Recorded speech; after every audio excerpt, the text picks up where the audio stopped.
Alhamdulillah, inilah Kedah, dan wilayah ini masuk sebagai di kaki Gunung Leuser ya.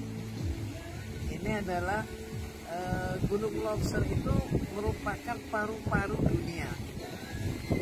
Coba, bagaimana dengan paru-paru manusia yang demikian vital? Dan Leuser ini adalah paru-paru dunia. Berarti apa? Dunia juga membutuhkan pemeliharaan Leuser sebagai paru-paru. Artinya jangan sampai pemandangan dan Leuser yang demikian indah ini berubah menjadi atau dirusak ya. Itu yang tidak dibenarkan dalam agama kita. Memelihara alam, seperti misalnya juga kalau kita berbicara tentang gunung. Apa sih fungsi gunung? Mengapa Allah ciptakan gunung?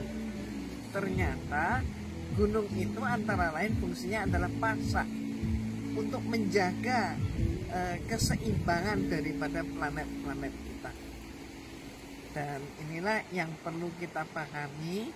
Semakin kita syukuri, semakin kita pelajari karunia Allah, apa yang sudah diberikan kepada kita, dan mensyukuri berikutnya. Tahapan berikutnya adalah mengelola pemberian Allah ini dengan bertanggung jawab.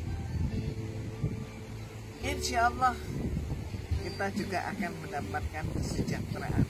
Berkah dari Allah akan senantiasa tercurah. Insya Allah.